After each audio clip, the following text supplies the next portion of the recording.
All right, cool. All right, yeah. So if you guys see in the picture, I basically have my left monitor, or my first left monitor, is going to be all charts for SPY, and also on different time frames. So now that we kind of switched over to trading large caps right now, I'll have that up, right? And then if you look all the way to the right in that picture, I'll have those charts up for small caps. And then on the bottom, I have my short broker right here. All right, and then if I wanted to use the Guardian account to short anything that I have on watch, or if I have a long up here on the right, then I'll go ahead and use that. And then I have, the stocks on watch, and then I have two Discords open. I usually have the stock chat and then our floor up. Then I'll go through, I'll switch to them back and forth. But guys, so, all right. I want to go ahead and just start answering questions for you guys that you guys have already. And then, are you guys interested in seeing what I'm doing for large caps when I'm doing options on them? I would say, yeah, just to broaden my understanding of everything, if that makes sense. Yeah, okay. All right. And I think a long term, it's definitely something I would want to do. But like right now, it's not. But still, I think that'd be great for looking back at too. Okay. Especially while it's like super fresh, while you're like actively in it. So I think it'd be awesome. Okay. All Yeah, right. me too. I had actually a couple of questions about large caps and shorting and options. So Okay. All right. All right. So yeah. So I'll just go ahead and do a quick rundown. I'll share my screen. Let's see. So this will be the main one. Screen one.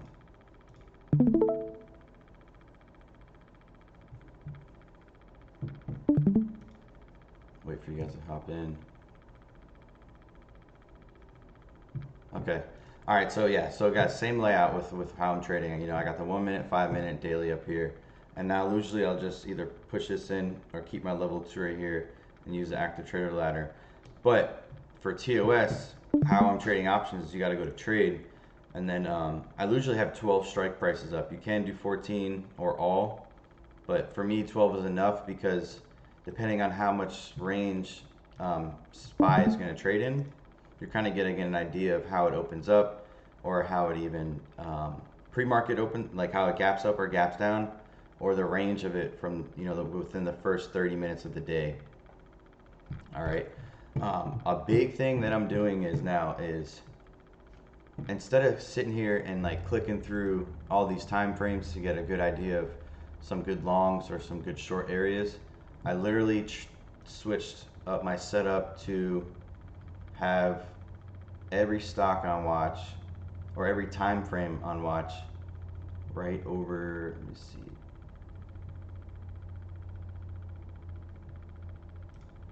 right here. Let me see if it'll show. All right, it's only showing half the screen. Okay. How many charts you guys see right there? Is it just two? Or can you see Yeah. all? yeah, I see two. Hmm. Okay. All right. All right. So I don't know why it's not showing the whole vertical screen right there. Let's see if there's a setting or something. Okay, that's fine. All right. So right here I'll have since I already have, I'll have the 1, the 5, the 30, and the hourly up, right? So I have the 1 up here, the 5 minute up here, and the 30. And I'll basically, oh, okay, so it's two separate windows. Okay, that's why. All right, I gotta fix that. So I have two separate flex grids open right here. But if you get an idea of this, I'll have the 1, the 5, the 30, and the hourly. And then from the hourly, I'll switch back and forth to the 4 hour. All right. The biggest thing that I've been doing on these for SPY and trading this is, once we identify levels and zones and see how it opens up, see how it closed the previous day, to get an idea of what kind of trend we're going, then I'll go ahead and start marking levels. Now, as you guys see, is trading small caps, right?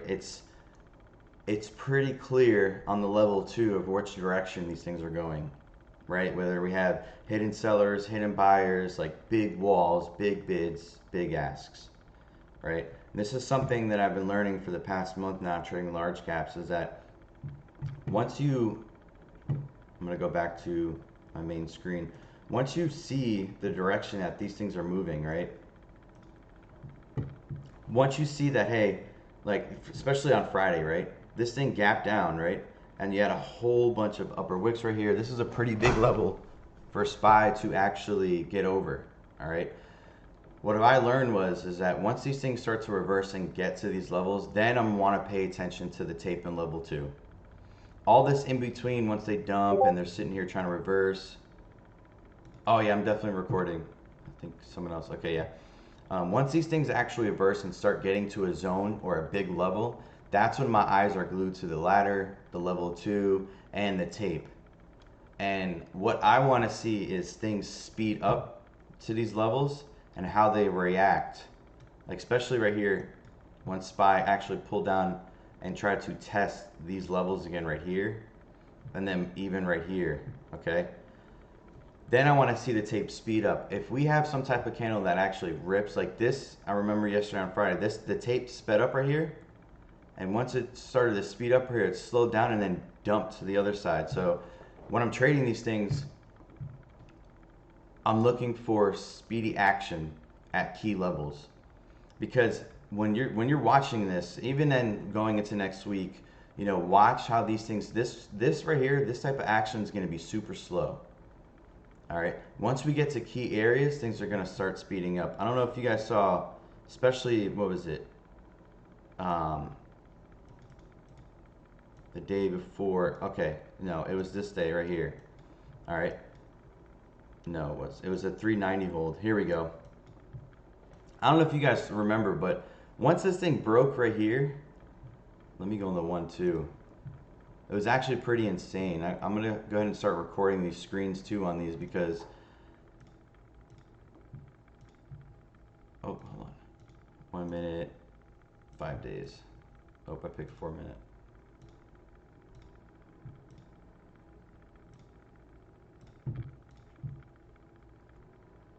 $11.17. Okay, yeah, right here. This area right here, once this thing broke above the 200, and that's another thing, guys. I've added the 200s on all time frames because for some reason they respect them on large caps. It's kind of insane. Once you either lose them or break them, it's crazy how they act, you know. But this is the part where SPY was acting super slow on the tape. But once it got here, it was speeding up. It kept speeding up, rejecting, speeding up, rejecting, speeding up, rejecting, but it started to hold. And once it broke above it, again right here, it started speeding up, holding it, and it would speed up as it came back to the 200s on this one, or this level, all right? That is the most important thing that I noticed while watching these things, is waiting for the tapes to speed up. And when they speed up, right, if they break out or pull back and they start to slow down, like it started to slow down on Friday, like right around here, it held and then curled. And it's crazy because the volatility from all this action right here was way different from this action pretty much as it was, you know, started from 10, like from 9:30 all the way to here. Once it got right here, the tape started speeding up, and then we saw this happen. After this happened, they dropped news about whatever that lady's name is, who's is not in the presidency anymore. Kathy, right? Every time I notice that I see SPY speed up or slow down, like 5 or 10 minutes later, there's some news drops. Whether it's Russia doing this or, you know, the numbers coming out, CPI, FOMC, anything like that, all right? So the most important thing that I'm trying to get at is, guys, is once we identify key levels, you know, like 390 on this day was a great level on the hourly. Let me pull that up real quick. All right, 317, 390 right here. All right, so look, if you guys see see this level right here, this double top? This is exactly where SPY held right here on that day.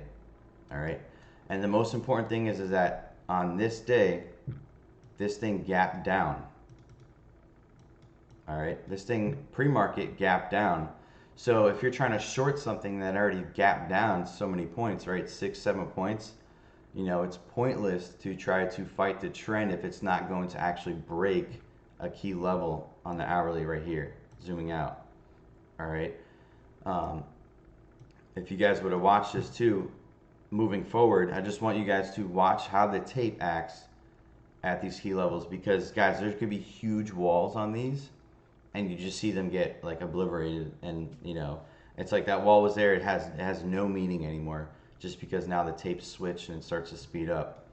All right, so that's how I've been trading SPY. Once I find out the range of like where this thing can go, then I'll start picking my strike prices on this ladder right here. All right, and then I don't know how many people have Thinkorswim, but all you gotta do is right click and I'll send it to box 1, and then I'll click my charts, and then I'll go ahead and start trading how many contracts I want to play. So that's why it's important. Now my left screen, I literally have, you know, this and this, because I have all time frames up again. The 1, the 5, the 30, and the hourly. The 10-minute is really great too. If you guys are watching Tommy, the 10-minute is great too. So I'll go ahead and switch to the 10-minute right here through my 30 to find that 10-minute trend, the 30-minute trend, and, you know, and so on. But that's how I've been trading large caps now in SPY. I remember when I was trying to trade these things at the same time, I would have to like stop trading small caps. So to balance back and forth between small caps and large caps, like the focus is just going to be way off. That's why I've just been looking for shorts, because if a short comes like DLO yesterday, I don't know if you guys were watching that one, but DLO, like as soon as it ripped right here, if you zoom out, that was a key level right here. I went short on this, and I guess Nate's room, some big room, like all that guy does is pretty much short. They shorted it as well, and I literally got a 1-minute dump candle within like 2 seconds right after that mention, and it got sucked back up. And then I added some more short right here, which is another level pretty much into this area, this zone right here. All right.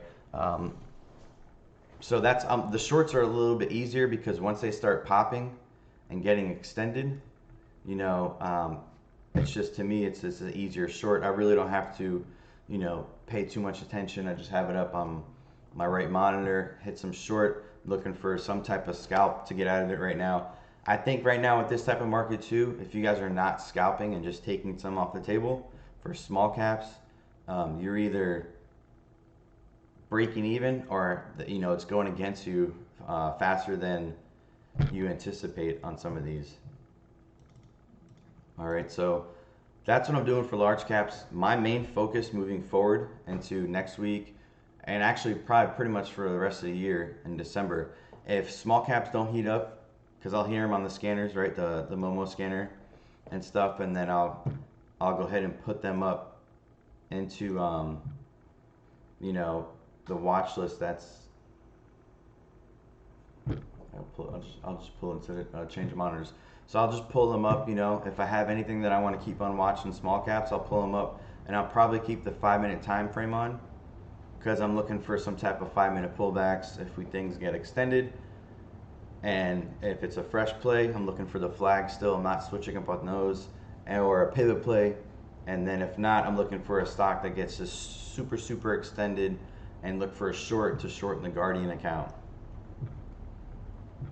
So that's been the game plan for me. I know for me, trading small caps lately, I've just been getting, for the long side, if I take too much size, I'm just like, I'm big right on them, and then the rest of the day I'm trying to slowly get myself out with trading large caps in that sense. But I had to make adjustments, because I just, you know, any of these like sub-dollar names I can't even play, because if I'm gonna grab like 20 or 50K for me, it's like not even, you know, for me, it's just not like worth anything right now, because usually I slap like 200,000, 300,000, 400,000 shares of those, and then if I'm going to trade a small cap going long right now, I'm probably only going to take 10K. I've noticed there's so many bigger players who have big accounts, they're just not even bothering with them right now. So the lack of follow through for the bull side, if you are a bull and you're strong, is not that much unless you get caught in a few names that are just super strong and ripping, you know. And what I've also been seeing is names that will just rip and don't even pull back properly in the 5, and you have to get it on these 1 minute micro pullbacks, and then they're just like taking off into extended levels, and then from there it's just a short game after that. So that's like the backside ends up coming a lot faster than you would anticipate. So it's kind of like crappy for the bulls, but that's why I think it's super important to learn different edges, right? Because if you can learn both sides of the game, you can either hold on to your winning position longer, or you can just simply go short.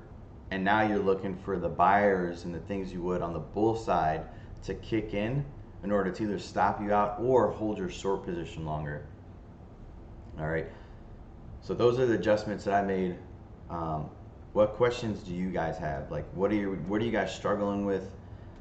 I know this market's definitely tough because I've seen a lot of people struggle. Or what are things that you're doing that are helping you out? You know, or I'll start diving into your guys' questions. If you guys want to, you guys Can I ask you? Yeah. Yeah, speaking of small caps being slow and large caps, and like I was saying, I keep hearing learn to go long and short, learn to play big caps, large caps, become an all-around trader. But like for me in my situation, I don't know how many other people's in it, but like I have a small account, Okay. and so for example, at like $10,000, like SPY is like 390 around that. I could take what, like 25 shares max. Do you think it's worth it because it's how the stock moves or how risky it is, or it's better just to stick with like a few small caps until I have like over 25,000? So I think if you have a 10K account, you can do options. Does your broker let you do options? I have Thinkorswim, Okay, so so yeah. do you need to be over PDT to do options, or can you have a cash account and do options? I've never traded options, so honestly, I don't really know. And Okay. I'm on a cash account right now, not on margin. Okay, so all right, so yeah, I think it is going to be tough. You know, if you can only grab 25 shares, you know, I think you can learn the edge on it, but it's like how much take home can you actually take off that? Because even for me, if I just trade SPY with like 1,000, 2,000, 3,000 shares, unless I get like a drastic, you know, dollar or $2 move, it's really, you know, it's a lot different than trade. That's why I trade options on them. You know, it's just a little bit easier to trade. So for you, I would definitely stick to. I mean, if I would stick to trading small caps then, um, Okay. unless like I mean, what I would always ask yourself like, how much are you trying to make during the day? Like, what is that number that can keep you afloat and things like that? Right. 'Cause, you know, I see some other traders who do it. Um, you know, if they're still learning the large cap, so if they're making like 20, 30, 40, $100, $200 a day, they're, you know, it still adds up, you know, because I think at the end of the day, if you can just, if you're not in a situation where you have to push and make the money to survive on the market, then I think it's a great idea to start learning how to trade it. You know, so if you can only grab Yeah. 25 shares, 10 shares, I think that's perfectly fine. You know, let those base hits Yeah. add up. You know, before my account ever got really big, I mean, I was making like 40 to 60 bucks a day. You know, for almost a whole Mhm. year. You know, and Yeah, so I'm making like 100 to 300 max, sometimes 60, but yeah, about that. yeah, so that's not bad at all. I think that's great as long as you keep learning, because once you grow your account, I mean, and things either heat up or your edge is there, like you are going to just take off. Like your P&L is literally just going to be like, let's see, you know, your P&L on this is literally going to go from, let me see, is there a drawing tool in here? Uh, There we go. Like your P&L is gonna go like this, where it's just gonna creep, and then your losses will be small. You know, it's gonna go like this for a really long time, but at least you're still gonna be at like this increasing angle. Then if you do take any big hits, they'll pop up, and then you can slowly creep out. And then eventually, once your account's bigger, then I'm telling you, if you really learn this and not worry about the money in the beginning, then once your edge comes and it comes strong, you're gonna start seeing these type of leaps. You know, pull back, and then it's just gonna keep going. So after you do all these, you're gonna start seeing things like this, micro pullbacks. You know, the trend will continue. You know, so I think, you know, if you can trade them, right? Because if small caps are just dead, you can't even find any money, then, you know, I think you should, because there's definitely other names you can trade that are cheaper. You know, like AMD's at 70. You know, there is cheaper names to trade. I have a list right here of like Starbucks, Roblox. Let me see, that's a little bit more expensive. That really doesn't follow. Snap is also a pretty good one.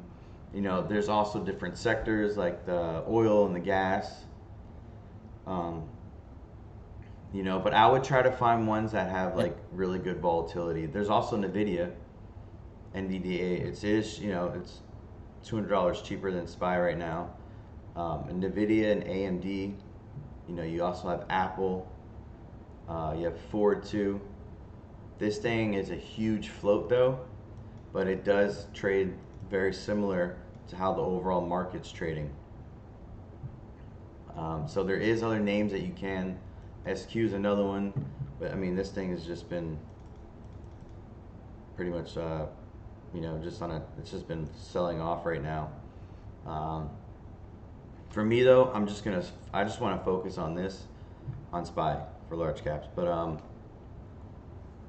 yeah, if you Yeah, can, I'm concentrating on strategy, but I might take a few chairs, you know, just to get into it, just to get used to it for yeah. later. Just a few chairs or something. But I was also wondering, like on large caps, do you scale out like you do on small caps, or because I know they make huge moves. They're not like 20 cent, 30 cent, 50. They're like dollar, $2, Oh $4 yeah, yeah. I'm moves. Do definitely. you scale out the same way, or? Well, so for the options, yeah, I'm definitely scaling out. If I get a huge pop in my favor, you know, if I take, you know, lately I've been taking anywhere between 100 and 350 contracts, which is a pretty good amount for me. But yeah, I will throw out either half, or I'll throw out 25 at a time or 20 at a time, just depending on how I got in. And if I see it's either gonna rip or it's gonna start dumping and actually test that level that I want to break, then I'll hold. But yeah, you got to take profits because Okay, so- you got to. Anytime you guys are trading, you yeah, guys have to lock in something and then try to hold on for a bigger yeah, move, you know, and then yeah, absolutely. break even on the rest, you know. Yeah. So you're looking for the same highs to break certain levels, you know, breaking resistance levels or whatever. Yep, yep, same thing, same exact thing, you know. Um, I think the best thing about trading the large caps too is that you can literally wait for your setup to come on it. Like wait for it to test that key level, wait for it to, you know, pull back to see if this is going to be good support. You know, is it? But you have to make sure you're identifying, is it a trend day for the upside, or a trend day for the downside, so that you're not trying to buy these support levels when we're definitely in a downtrend type of move. Okay, cool. Thanks a lot, man. I don't want to take up all the time. Like I said, I had tons of questions, Oh but no, there's no, all that just other ask people in away here. because So, let me see, Chris trades. I got very little knowledge when it comes to options and watching videos for the past. So when it comes to options, how much bigger is the minimum risk you're risking per trade? Okay, so or do you trade ODT? I'm not doing ODT. If you see here, I literally, it's crazy. I don't know if you guys saw this, but there's ODT, or does that say? Am I saying that right? Yeah, ODTE for every day now on SPY. It's insane. I just trade out a day later. So if it's the 21st, right, Monday, I'll trade on Tuesdays. It's a little bit less volatile, and you know, because you trade these ODTEs, and if you're just the person that's trying to hold, it's like all the I don't even know what it is. It's all the gamma and all these other crap. It starts to just depreciating, and then all of a sudden your great entry, once it starts to stall out, is now coming up to your average again, and you could have nailed the top, but since it's starting to stall and sit there for too long, then it just starts to go against you. So I play a day out on every single one of these things. That way I don't get cracked, or I just break even on such a great entry. The risk, again, I'm gonna do my best at breaking even if something goes against me, or if I simply just got in and it starts to turn against me right away. I'm just gonna go ahead and cut it, and then I'm gonna wait for a new setup to come on that one for the large caps.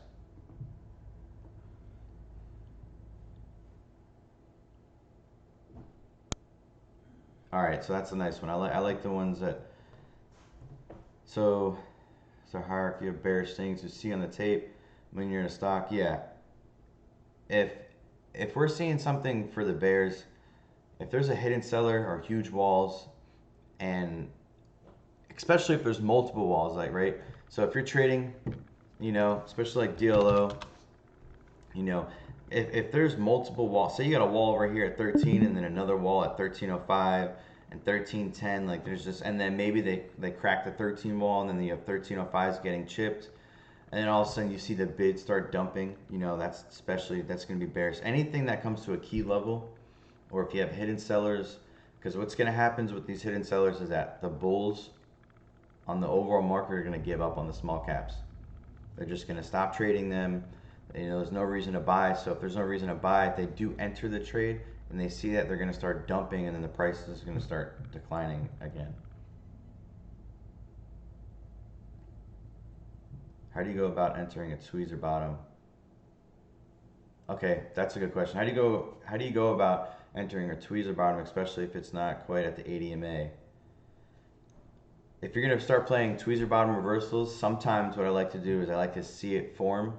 As soon as you get that second candle to test that tweezer bottom, and I start to see a little buyer step up, I'll take that entry and then risk the tweezer bottom, because usually that's a good sign of reversal on that. If you're trading those off the 5 minute, I'm assuming, if you trade those off the 5 minute, that's basically almost going to be a pivot in itself.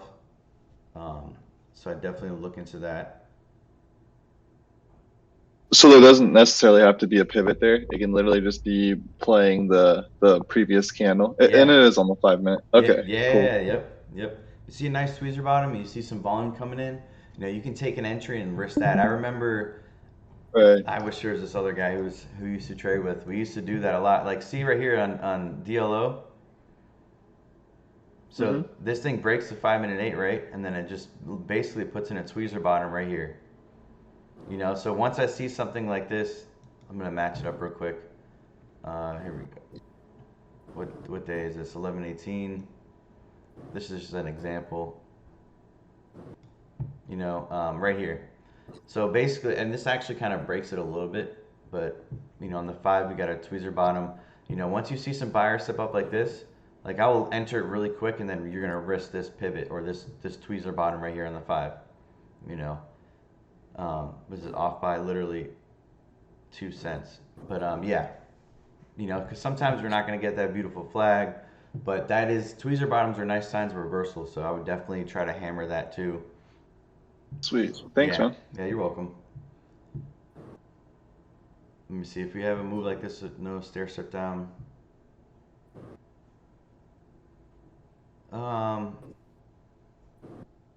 These are going to be those. This is the play that you're talking about? It's just in general, like very big volume discrepancies. Like if you have a really big flag and then not a lot of supporting volume, even like on selling, sometimes I feel like, I mean, this one's below VWAP, it's already been crushed down. It ended up failing. This one did, and I thought it would. But I guess if it's above VWAP, it's a fresh play, and you have a really large stick of volume, but then you don't have any, like, say that you put in like 3 5-minute bars after, and there's just no volume. Is that something that is still bullish? So Once you see something like that, what I want you to do is flip through different time frames right away. Okay. If you see those and you start flipping through different time frames and those time frames look bearish or just don't look great at all, just watch out for the bull traps. Watch out, because someone could have played something like that and maybe it could be covers. Maybe someone shorted it Okay. from the very, very top and now they're starting to buy, because especially me, I actually see it now since I've been shorting a lot. Is if I get in at a nice spot and I take a big size and then I want to start covering, the tape speeds up, right? It looks like a bunch of buys are going through, but I'm covering. Right. Okay. So look through the different time frames because that is something that the large caps have been helping me more identify things, because when we're trading small caps, the 5 minute and I remember, I go over this too, like we can see a sweet setup, like, oh, look at this flag, right? And this thing actually does break out, but in a lot of cases, you guys seen, we'll play 5 minute flags that just are getting murdered. But when you zoom out, it's such a backside play.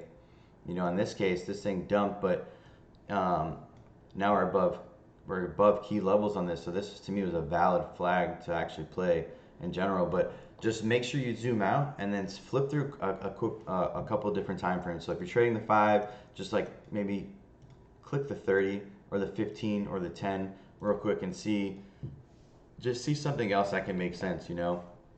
So essentially, just make sure it's not just short covering, right? Yeah, Make sure. exactly. Okay. Yep. Okay. Cool. I appreciate it, man. Yeah, you're welcome. Do I play day 1, day 2, day 3 breakouts differently? If we get a day 1 breakout, I'm gonna slam the gas on that one, and it's something that has a great catalyst and volume, 100%. Day 2, we're looking at day 2 pivots, first continuation definitely, and then day 3.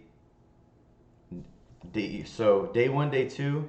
Day 1, I'm slamming the gas. Day 2, I'm probably gonna slam the gas the same way, but I'm gonna be probably quickly to take profits depending on where it sets up. And I think if you're gonna play day 3, you have to see where it is the day 3 setting up Okay. for that one.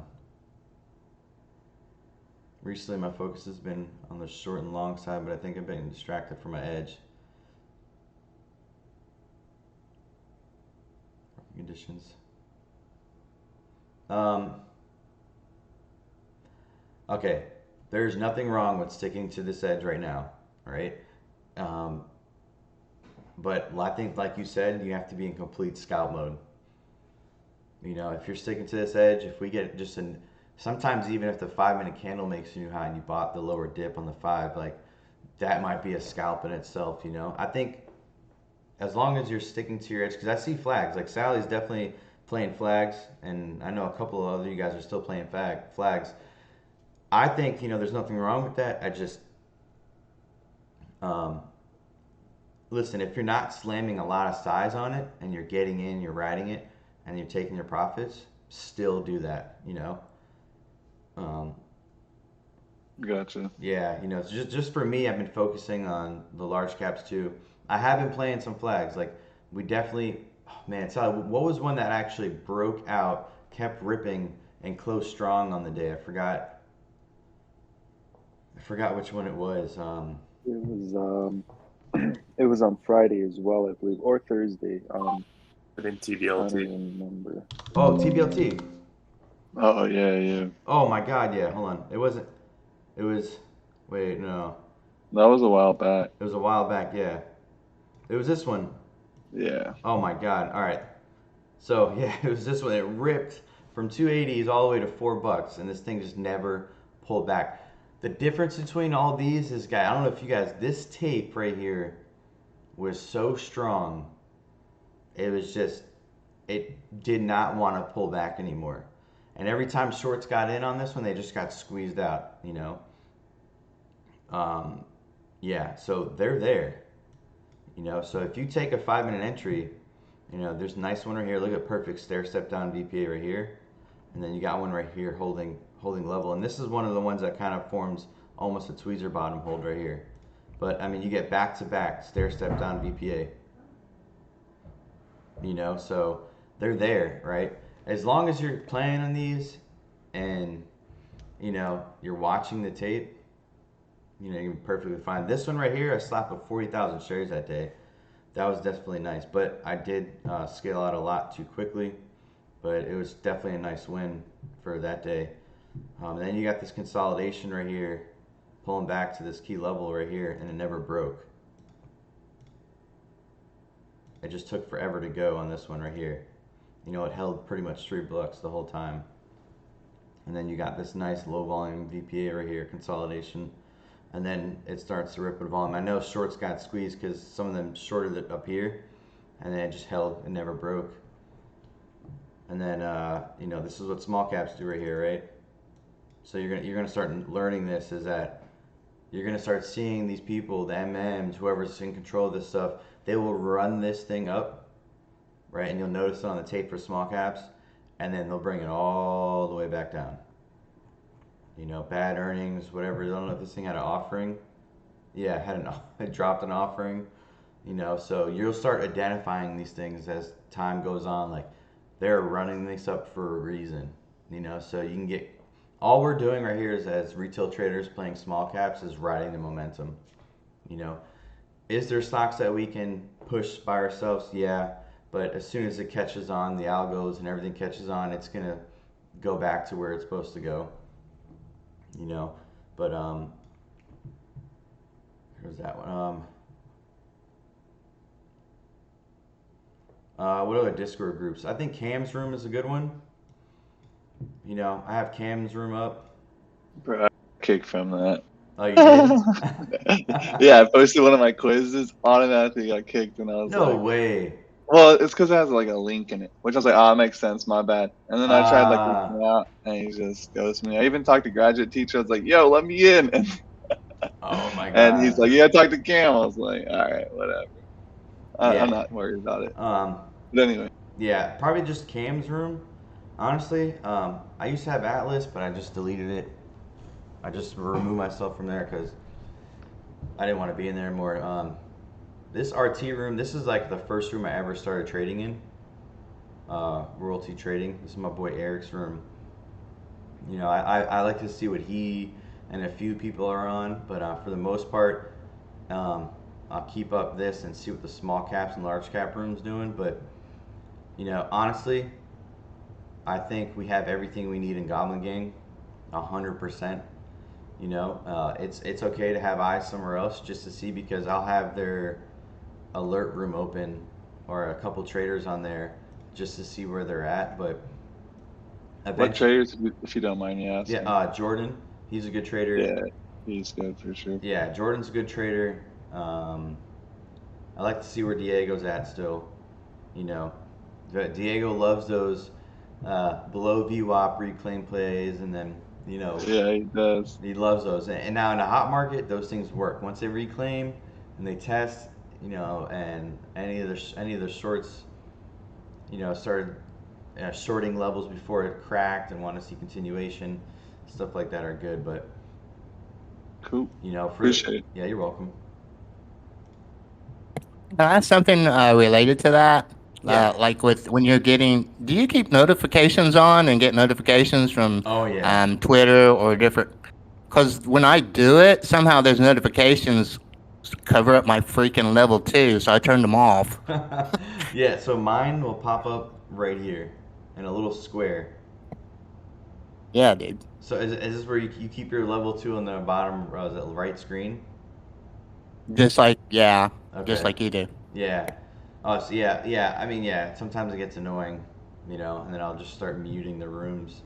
But lately, I'm telling you, lately, you know, if it, you'll find out. I mean, there's other people in here that are gonna say, hey, whose room's on this or stuff like that. But if you get a surge of volume like that, and really there's nothing else going on, it's right away for small caps. I'm like, hey, who alerted this? Who tweeted this? You know, is it if someone from our room, someone else's room? And, you know, you guys know what that is, right? When you see stuff like that, it's nothing but channel momentum. You know, it's based off an alert or a mention and stuff like that. So always keep eyes on that stuff. Yeah, okay, cool. I didn't know if he was just like paying attention to those guys, you know. Yeah. before like pre-market or something, then turn it off during regular hours, or I didn't know how you did it. No, yeah, I keep mine up all day just to see, because I mean, especially Cam's room will bring a lot of volume. I just stopped watching Atlas, so if you have Atlas, probably keep that one up too. It's definitely good to have eyes everywhere. Yeah, cool. Thanks. Chris, what setups am I seeing on large caps to play to play options on large caps? For large caps, guys, it's going to be straight up zones and key levels. Like especially for this one right here, this was a nice area for this to. You want to see how this reacts against here, and especially here.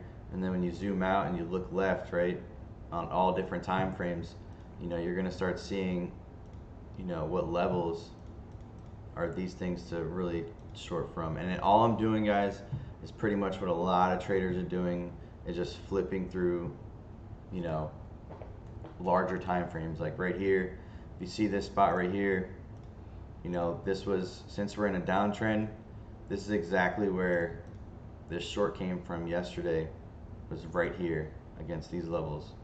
And if you kind of match, right, where this top, you got this big zone right here, and then this spot right here. Anytime, anytime we see something crack a floor or a ceiling, it's either going to become support or resistance. So, and the best thing about this is like, especially, I mean, this was a huge level for that to get off over on Friday.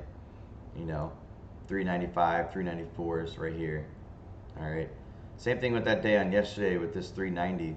Just again, we're looking to play this off this support over here. If this would have cracked, and I think we mentioned it too, if 390s gave out, we were coming all the way down to either 388 or even 385, which would have been crazy, especially after this already gapped down so much. And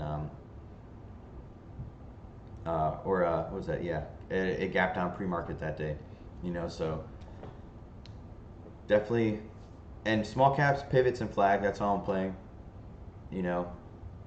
Anything in particular for large caps? No, I'm just honestly, you could trade this on Tesla, Apple, Meta, all those names that Tommy, Sally, like honestly, all those names that we're playing on the floor, it's the same stuff, right? Just when you're trading this, obviously you want to see what the overall market's doing, right? Because if you start typing in different names, Meta,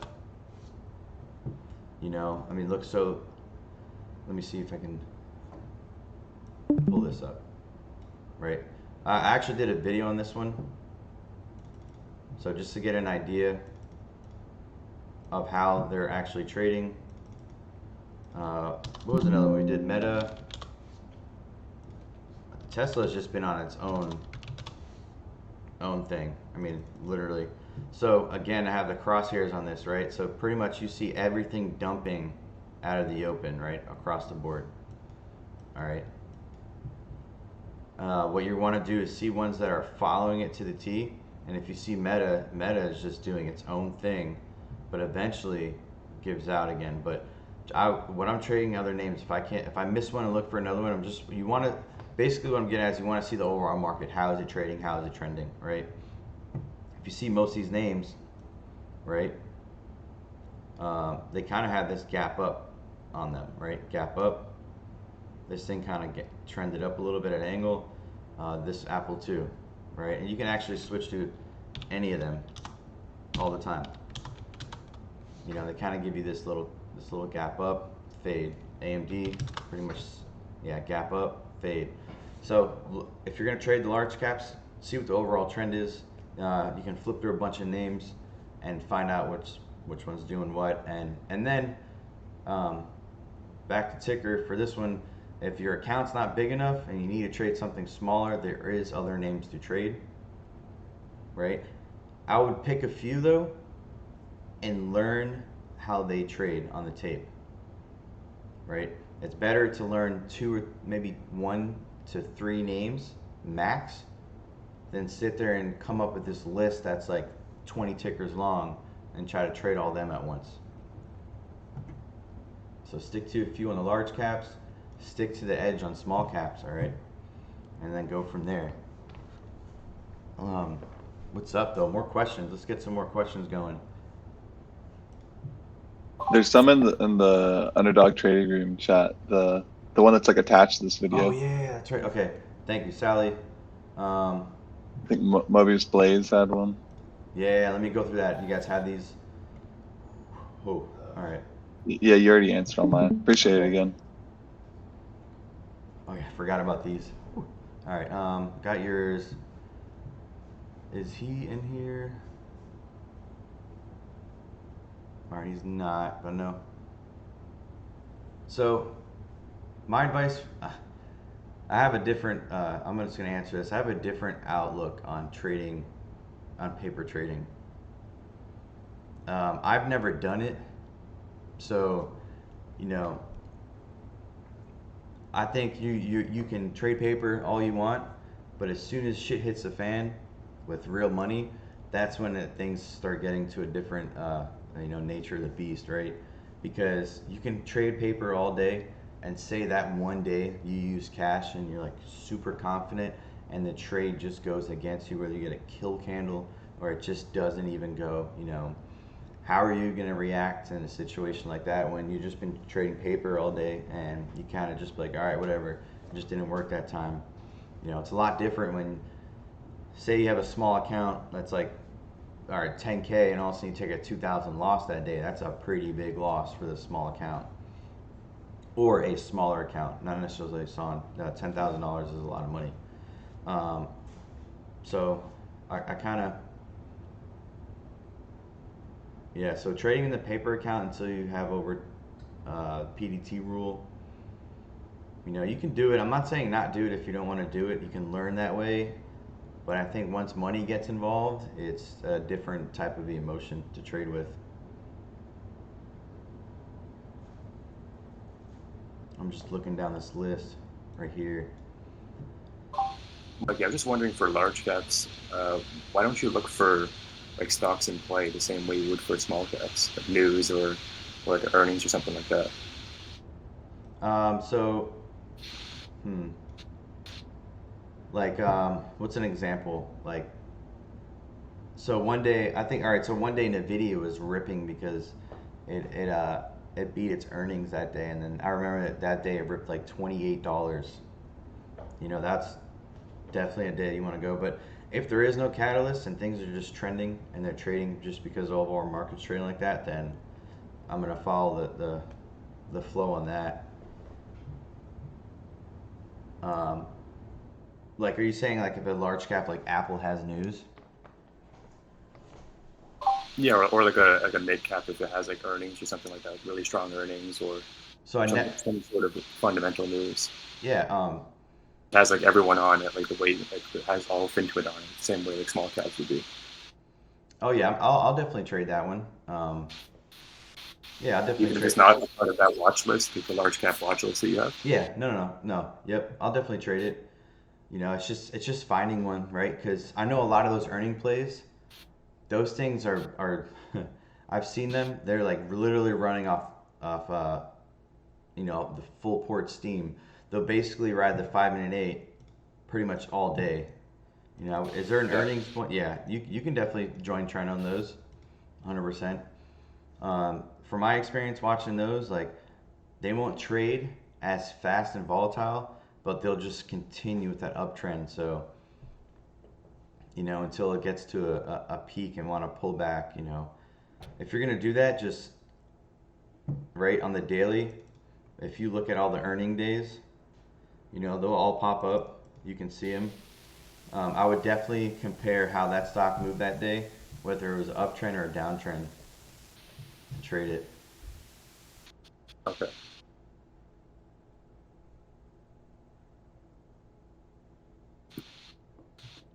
Look into these questions.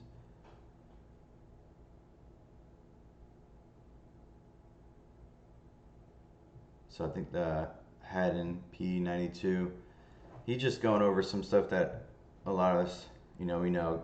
Guys, if we play any type of pivot play or higher low on the tape, we're just looking for buyers to step up and for the tape to speed. I really want to just see tape speed up from entry. Like, if you guys know, we take a 5-minute flag and we get on that 5-minute 8 dip and the tape just starts to stall. It's like, we know maybe a dump is about to happen because there's too many impatient people. And even myself too. I'm going to be impatient too if I grab 30, 40,000 shares and this thing's not going. I'm going to start to de-risk. Once I start de-risking, I'm selling into the bids, and then a waterfall can happen. I know there was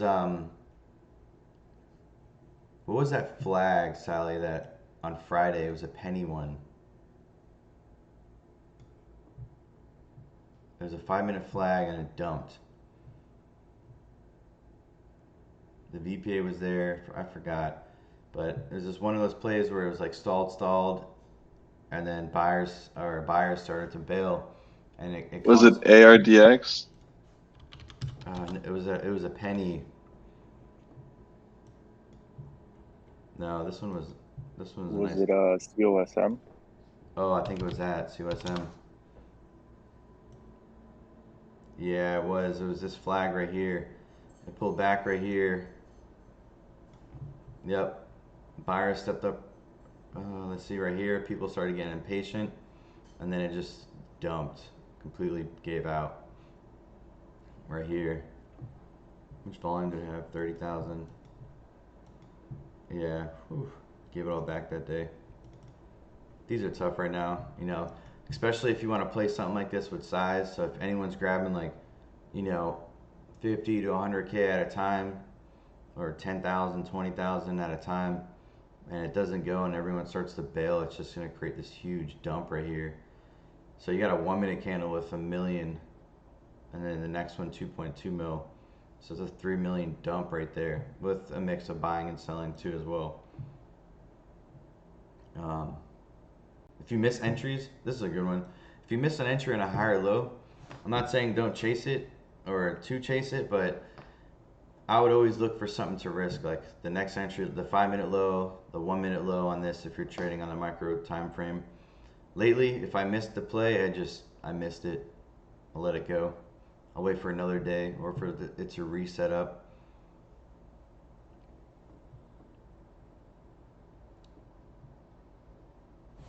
Yeah, so again, if you're a trader looking for some pivot plays or flags or a higher low setup, once you see a higher low setup or a lower trend line entries, if you miss the perfect tap, you can still enter and risk that level that you are eventually going to play, because that's like trying to play a 5-minute flag that comes down to that pivot, and the pivot's like 5 to 6, 7 cents away, and you don't enter it from there, and all of a sudden it rips 30, 40, 50 cents to $1, and you're sitting there like, damn. I always like to take them, and now I'm going to risk the pivot, because if I entered at that pivot and I was looking for a bounce and looking for that to hold, then, I would definitely still take that entry.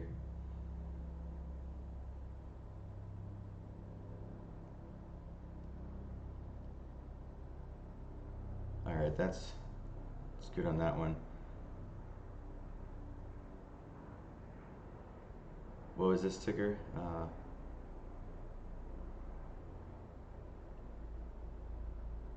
Not sure.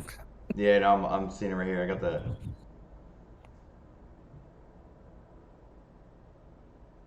We got was it Smith making more in large caps than small caps right now? Yeah, so even yesterday on Meta, when we played Meta for a bounce yesterday, even when it didn't even work, like something like this, off of 112 was looking. This is almost a $1.50 move. Even if you entered, even this play right here, you got a nice like 1-minute flag right here, pretty much off this pivot almost right here, and this goes up, almost like 60, 70 cents. To me right now, there's more range in large caps than you can get in small caps, but again, if you're paying attention and you actually have the small caps up, you get your entry, and you still can make some money. I just think it's definitely a scalp market right now. Oh, JP, I love this. Don't let small account affect the way you trade, though. Stick to the process over profits. Yep, that's so important. That's amazing. Is he here? Yeah. Yeah, that's for everyone. Like, I don't care if you, again, if you could take 5, 10 shares, just do it. You know, be profitable that day if you can. But because when the time comes for you, when you grow your account, you're going to be ready, and you know you're going to start make and some pretty decent gains.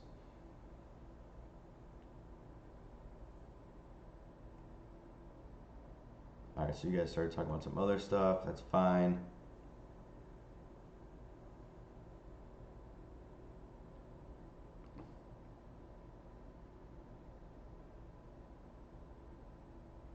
Okay, any insights on reading level 2 and active trailer would be great. How can you tell when the momentum is shifting so great? All right, so again, I like Steve's on here. No. All right. Level 2, again, at key levels. If things pull back and there's no buyer stepping up, and then we start getting hidden sellers, because small caps, guys, are, believe it or not, are the most difficult to learn how to trade. You know, you're going to have hidden buyers, you're going to have hidden sellers. You're going to get a bull run out of this thing, and then for the rest of the day, it's going to be just the headache name, or the name that just fakes you out, then rips, then dumps right after that, to go back and forth, you know. So level 2 and active trader ladder, you know, if I'm going to enter anything, you know, the bull flags, the pivot plays, I want to see buyers step up. I want to see some tape speeding up right here. I want to see walls get knocked out right here on the ask. I want to see bidders step up too, because right now this is a good point for smallies, right? If you take some size on something, you know, and there's no bidder stepping up, and you start market dumping, you know, you're just gonna give it's just, you're gonna catch slippage, you know. It's just all going to come back and go against you.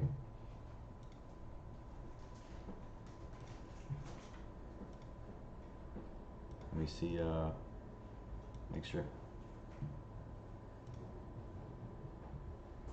I don't think, all right, so what other questions do you guys have?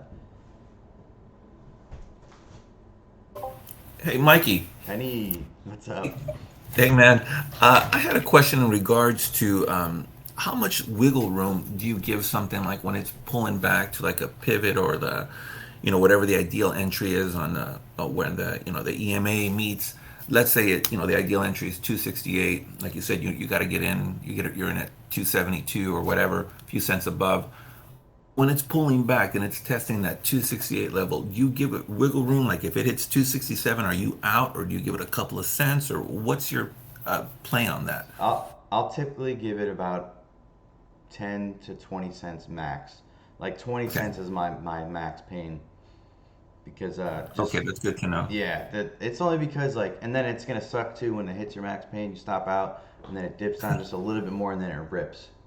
Yeah. You know, it's gonna happen, but you know, I also been in plays where I just completely get destroyed, and Or it doesn't come back. it does not come back. Yeah, you know, Yeah. and you don't want that to happen. Like that's been my biggest losses, is playing something and then not giving up on it and cutting it when I was down 2K, 4K, 6K, and then boom, now I'm taking 12K to the face when it could have just been avoidable.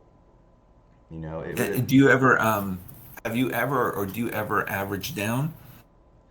Um, it just depends how much the stock is. If I can, like, there's been a few times where I averaged down, but then I got out break even as soon as it pops. Yeah. So yeah, I rather just cut it and move on.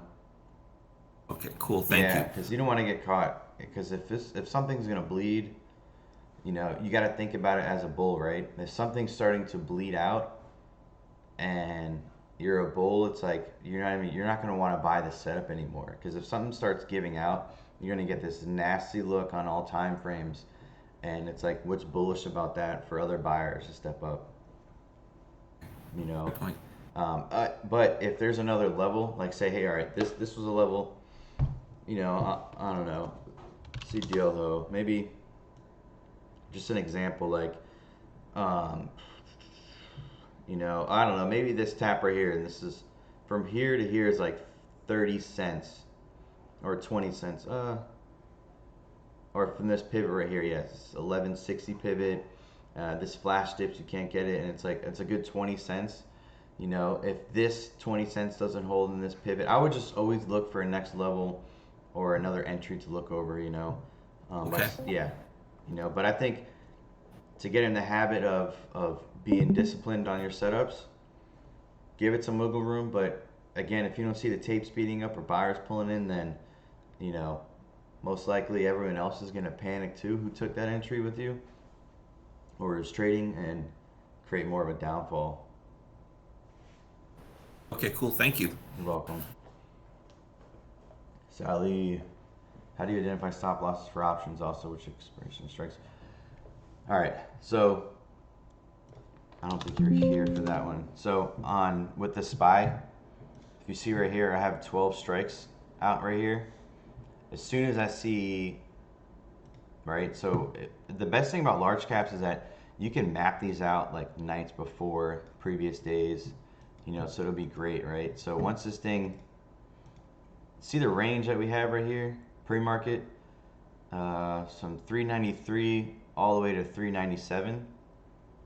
So right then and there, we have like a $4 range. All right, so once we start cracking some key level supports, since we have this $4 range, we can sit here and go to our strikes and identify wherever it's at and go ahead and start picking from there. What I like to do is to pick the farthest range as possible. All right, just because it gives you that wiggle room, you know. For these, I want to tell you that I'm going to be honest with you. I've been playing options a little bit too aggressive.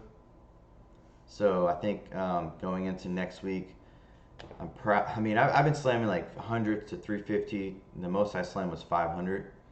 So, okay, I think you have to be more disciplined on the options because it's a lot different. You know, if you buy a 100K position, if you buy 10,000 shares at $3, yeah, you're putting up 30 grand, but I mean, the stock has to go to zero for you to lose it all.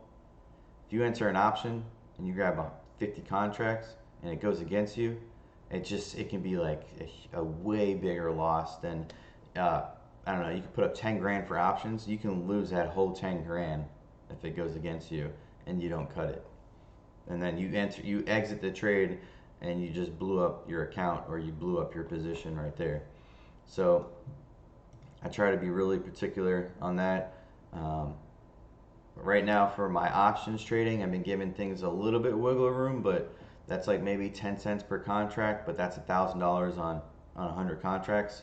You know, the best thing about these is that you can literally trade the range and the zones on them. So when I trade anything that has like a pivot play or a zone or a key level, I notice these things are going to break it a little bit, but then I'm looking for some type of, you know, buyers to step up on the 1 minute. All right. So I try to pick the farthest expiration strike, and you know, I'm keeping them tight because I've honestly taken like some 5-figure losses learning it, and I've also made 5 figures doing it. And every time I take my loss, it's because I don't cut it, and it starts to really add up really quick on those.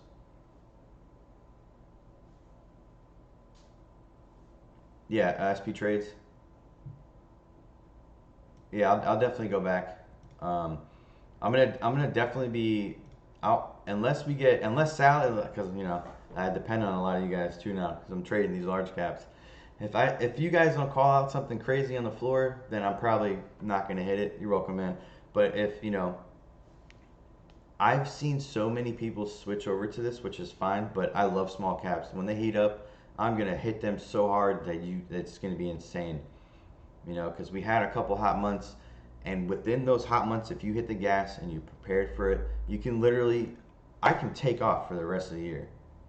So you can do the same thing. You can make enough profit in those hot months that can just get you through the whole entire year and learn something else. You know, so I think you got to be well-rounded regardless. You know, if you're not trading long, you're trading short, okay, great. If you learn both sides of the game, you can play the way up and you can start playing the way down. You're gonna have to get a short broker, and so far Guardian has been amazing with the locates and this execution. Guardian has this sweet. Let me see if it'll. Let me. There we go. This is actually the level 2 right here. One. Still alive. But What's up, T-Bone? I'm sorry. T-Bone in the house. T-Bone. The level 2 on Guardian is right here, guys. This is the time and sales. This will price quantity will show up right here, and the best thing about this one is that it's way different from TOS. I wish I had a live example, but it's going to show up white, red, and green. White's going to be for the prices sold in between the ask and the bid, those penny entries, or those in betweens. And then this is literally going to tell you green for buying and green for selling. It's amazing. On TOS, sometimes like I'm selling my position, it's showing up green. And vice versa. I'm buying it, it's showing up red. It's just one of those things. But this level 2 is amazing in Guardian. It literally will show you. It'll break down each individual bid and ask. Whereas TOS, you got a bunch of ones over here in the left corner in the bottom left. You either have blocks of 100, 200, and weird numbers like 55, 53.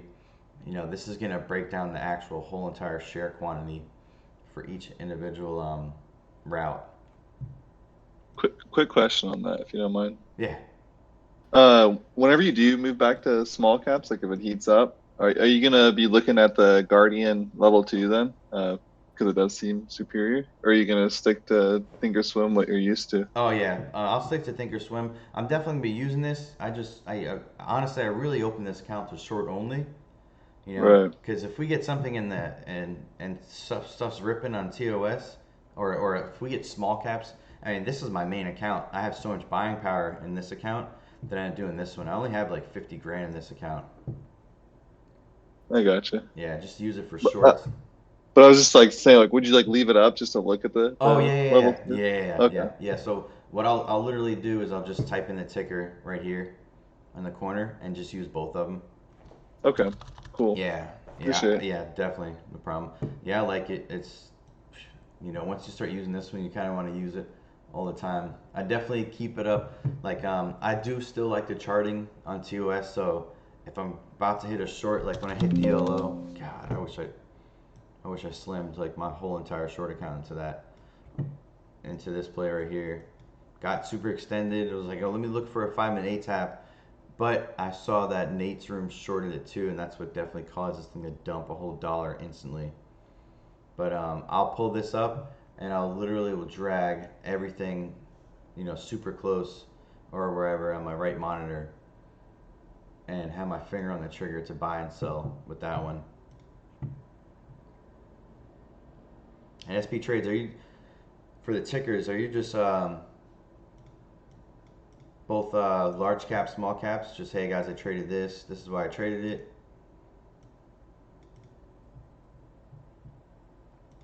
I think that's what.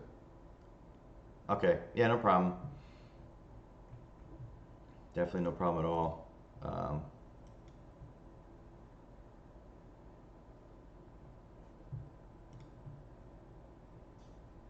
me see. I think I answered most of everyone's questions in the chat. Anything else that you guys want to go over and dig into, please let me know. Yeah, I got a couple of stupid questions. Nah, go ahead, ask away. So first of all, do you ever trade stocks that are red on the day, or you don't care and you're just looking at the volume and whether it's forming a 5-minute flag? Or I was wondering if you ever traded stocks that's like red on the day that has volume coming in and maybe forming a flag.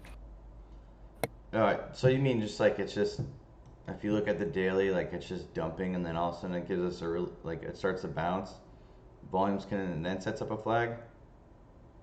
Yeah. Just depending on where it's setting up. We traded some that were under VWAP that broke above VWAP and ripped, but I think a lot of those is case by case, to seeing how the overall market is, to seeing, if there's a bunch of names on there, if we can squeeze out shorts. But for the most part, I really do try my best to catch the bull run up. Okay, cool. Like, yeah. And the other one was, I know you mentioned this a lot too, but on pullback when you enter, I know you say you have no hesitation, but when I'm in a trade, I tend to watch the VPA average, like the study. I think it's volume set. It shows where the buyers and sellers volume is on the. I tend to watch that on the 1 minute before I enter to see if any buyers are stepping up or how much sellers are stepping up before I enter. So I do tend to have a little bit of hesitation on that. I also watch level 2. So I'm wondering, do you consider any of that, or you just slap it, or what do you watch most of the time? Are you watching for the flag at the ADMA or to SMAC or VPA or L2? Or for me, it's kind of like it's hard to watch everything at once. So it's like, if you could explain that a little bit more. That So VLT, that's the one flag. If I see if I see a 5-minute flag set up, right, on a pullback, and I know this wasn't matched up like this. If I start seeing the tape speed up or the 1-minute shift, when I see buyers step up, this is pretty much right here on the 1 minute and 5. I'm gonna enter the trade. If I got our stair step down volume, I'm smacking it.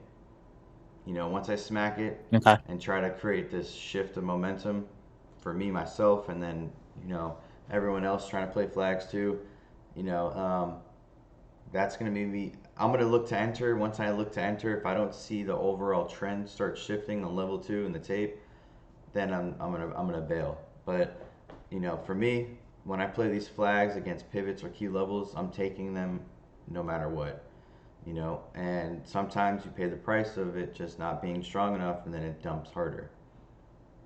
But this is the go-to setup for me. I want to play these over and over again. I've been playing them for years now. I always do want to keep in mind though that the reason why I like to enter the stock once it pulls back to those areas, or if it gets even close to a pivot, doesn't pull back all the way, is because if I don't buy the dip, then I'm chasing everything else after that. Now, which in some cases could be fine, right? Because sometimes you're just not going to get the perfect entry. Someone else might have grabbed it. It could be everybody in the market, right? It could be any one of us. Like, oh, we got the dip on the flag. Let me play the flag, but let me risk the 5-minute entry on this, right? The flag entry. Like I slammed it right here. Or if I even got up to the first 5 to make a new high, now let me make sure on this first 5 to make a new high on the 1 minute, if we get a pullback, it retests it. Say you slam this thing, you miss it, and you get 280s, 282. Let me maybe risk, 279, or maybe a quicker 5 and 8 tap, which is going to be your 10 cents. Yeah.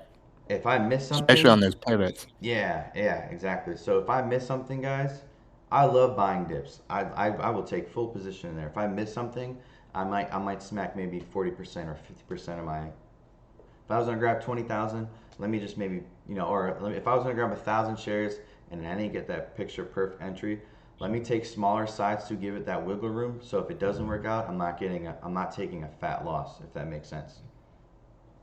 Or if I chase something absolutely, and it keeps ripping, and I'm basically slapping it up as it goes.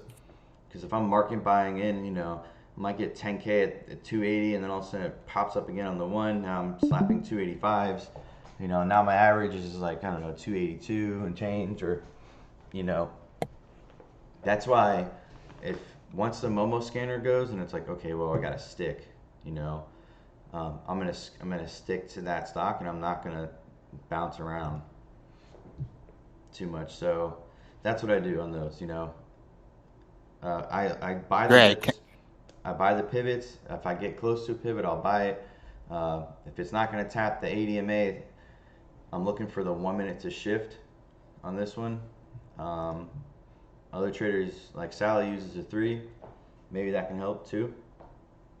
if you've been using it, but that's what I do. Yeah, I've been switching between the 1 and the 3. I have the on the top. I have the 1. Well, I have the same setup you do basically, but Yeah, do have the 3 minutes. I flip between the 1 and the the 3 one and on the the three. top. Okay. Yeah. Yeah, there's nothing wrong. See a lot of traders using the 3 on this because the one will fake you out too much. That's why once I get my 5 minute entry, I'm either breaking even at it or I'm gonna let it do its thing on this. Yeah, honestly, I've been keeping it on the 3 a lot because I do feel like the 1 fakes you out so much and the 3 is more consistent. So I've Yeah, been using that 3 minute a lot, honestly. Yeah. yeah. The 1 minute is, I like to use the 1 minute because I want to see for key spots get destroyed, and then after that, I'm just literally, I really want the 5 minute to fill. Like, um, I know Thiz said it a few times. Like, he's just like tired of entering plays, and we're not getting this range candle on the 5 from our entry. We're getting like these little pop, do pop, and then fades. Kind of like, see how this is like very like, it's not really breaking out too much yet, but $3 was a key level on here Yeah. for sure. But then this is what we Just really, consolidating at that kilo. yeah. But this is really what we want to see when we see those stair step down plays, right here. I mean, this is exactly it. Holding up against pre-market pivot right here.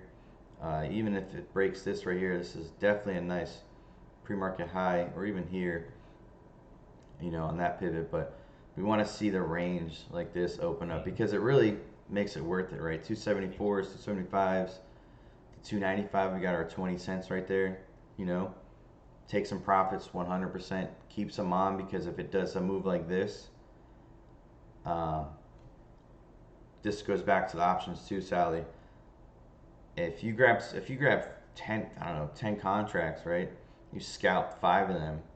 You can hold these right here, and all of a sudden, this 5 move right here with those 5 left might pay more than your first scalp on the first 5. So small caps, right? I got my scalp, but all of a sudden you're keeping on some to run. You might get paid out more right here, but it's also becomes a stress-free trade now. It's basically a free trade once we get things that are away from our average. That's why when we short now, I'm just a scalper by heart. I'm scalping a nice chunk, but now the rest are just freebies for more dumps, more fades, and stuff like that. They're kind of related, and I don't want to take up all the time on here. I feel like I'm Nah, you're sorry, good. but I'll shut up after this one, dude. I was watching your first video again, like I do a lot. I go back and watch all those videos, Let's go. and yeah, dude. And you said that you average up, right? I think after it breaks that first high. Yep. Does that mean you're scaling in, buying more shares on the first new high Okay. when it breaks? Because I've been doing like opposite. I've been taking off like 50%. I feel like I've been doing it wrong now. Oh, So okay. So yeah. I've been taking off half to lock in profits. I was just wondering like how much you scale out, or yeah. No, that's fine. Look, I'm going to show you right now. So, what date is this? 11/14. I need to go back a few more days.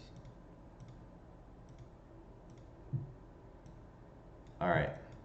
So, I will slam the 5 minute right here with almost pretty much a full position. Once we get this first 5 to make a new high, and this is something Warrior Trader teaches too, I will add some more shares to here, but I'm not going to go ahead and grab 20 right here and 20 right here. Because we really want this downtrend break. That's what we're looking for. Once we get the first 5 to make a new high, that's breaking out of a downtrend. Because if not, we're going to get lower highs, and it's just very bearish, right? Right. So, because if you get an entry right here, you're just kind of scalping for this for 5 cents. If you're taking profits right here already, you're going to add to the selling pressure and potentially, I don't know if a stock is hot. Let me tell you something. This thing is going to rip regardless. I don't care who you are. I've dumped 30,000 shares and it just keeps ripping. Doesn't even phase the stock, So, but if you're playing this and the volume's light on the day, it only has 10, 15, 20 mil. It could make people panic. But I like to take full position here, and I will slap some against the first 5 breaking. I do average up a little bit, but Okay. what I've learned, so that video was made like a year and a half ago or a year Yeah. ago.